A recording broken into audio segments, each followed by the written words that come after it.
Do you remember when the YouTube homepage was full of found footage in the backrooms? We are talking about 2021, more or less when the phenomenon of backrooms had exploded, all together with the weirdcore, dreamcore and liminal spaces. And now they have completely disappeared on the homepage and also on the recommended ones. Obviously, I know that everything has a beginning and an end. Everything that interests us then starts to lose our interest. But I believe that in this case there must be a reason, or rather more than one reason. Anyway, welcome back or welcome to the channel. I want to remind you that I'm Italian, so excuse me if I make any pronunciation error while talking. And I also remind you that in the description you will find the link to my Instagram profile if you want to check or follow me. And we can continue with the video.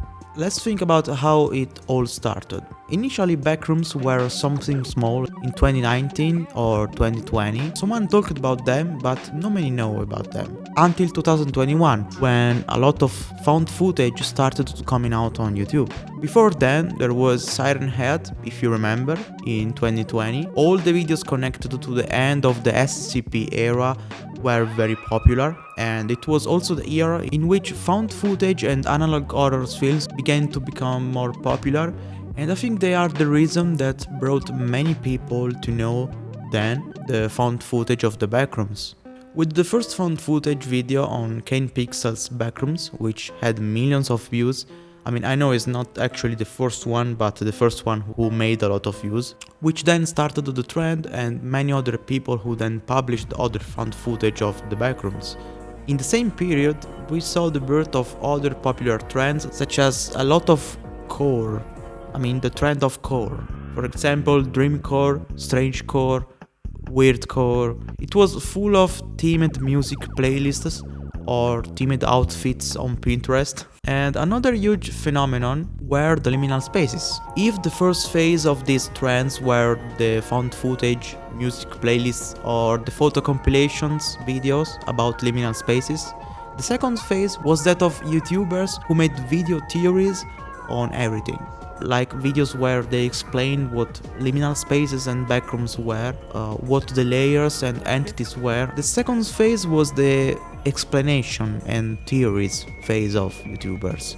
The best era, in my opinion, where there was very creative and interesting content. Just think about the Alpha Oxtrot video, which is one of my favorites of all time. And if you notice, all these topics were connected to each other, because we have to think about who the audience was and the public that was watching all of this. Initially, the audience was the same people who first saw the analog horror or SCP, so teenager more or less like 20-21 years old, like me. Then in the second phase, many more people between 17 and 18 years old were added. This audience not only followed the backrooms and liminal spaces, but also things like weirdcore, dreamcore and all this new wave of trends, connecting everything together. And if you notice, the majority of this audience used the social media such as TikTok or vertical videos very little.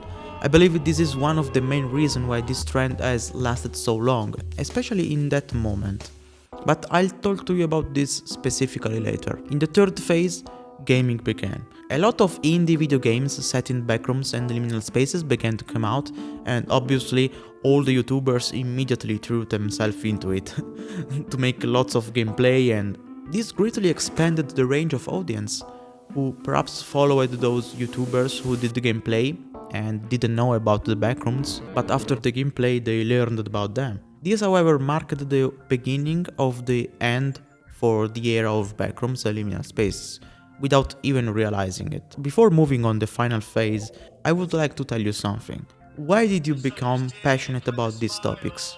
The beauty of an alternative reality, seen throughout a format that already reminds us of films from the past, such as Paranormal Activity and the many short horror found footage film from the old YouTube era of 2012. Something that many knew but a few now talked about, making us feel part of a niche that loves this type of now lost content, entering adulthood and starting to feel lost, realizing you won't be a child anymore, observing our new passions in new trends like this, but feeling like you're the only one who knows about them, and finding it difficult to even name it all, like dreamcore, weirdcore and backrooms, because everything seems disconnected, but at the same time connected.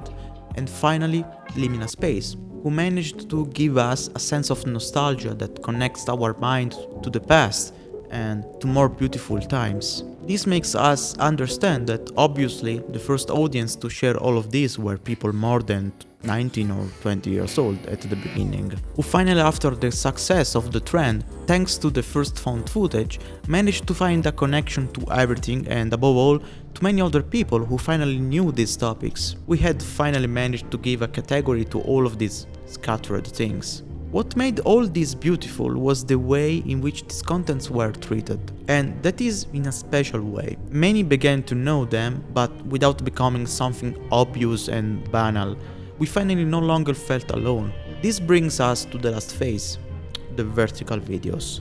For many, I should have started this phase with the content farming. If you know what it is, it's a phenomenon that happens often lately. We have an example with the digital circus videos. There is this video of a YouTuber who explains it very well if you want to see it. At the same time as content farming, however, something else was happening in vertical videos. And I think that was another main reason for the end of this era. In 2022, everyone approached TikTok and vertical videos. It's a fact, the very last to approach this later were the 20 years old guys, and it was they who introduced this content into vertical videos first. 2022 is the year in which vertical videos have reached a much higher level. The difference with these videos and other social networks such as YouTube or Twitch is just that the algorithm works much more and is above all faster. It's extremely easy throughout this video format to introduce new topics to anyone. Simply because if something is actually interesting or beautiful, then it will get views and likes, millions and millions, thanks to the vertical videos format. And this is the main reason why everything started to lose its magic. If something is known by everyone, it doesn't mean that it isn't valid, and we know this. If more people know about our passions, it is always a positive factor, but we must admit that it is inevitable that it will start to seem less special. If a 13 years old starts sharing shit posts on backrooms or in their Instagram stories, or if we find a like from a friend of ours who doesn't even know what a creepypasta is under TikTok, unfortunately it ruins our experience, our interest. I think backrooms were the last big trend that lasted more than 1 year, that has now simply become a classic, like Slenderman or SCP. Even if I know that a lot of YouTubers are still making gameplays about video games on backrooms, I see that every week, but it's just that. This marked the end of an era, and unfortunately I really think that something like this will never happen again, or at least not in the same way. The way I see it, now the line between niche and trends is starting to get thinner and thinner. Moreover, now the duration of a trend like the backrooms is more than 2 months. There have been opportunities for similar new trends such as Vita Carnis or Fatal Frame horror video game PS2 aesthetic, but everything burned in the same way. I mean, even Nora Faun made some TikToks of it. Also think about the other trends that there have been in this year.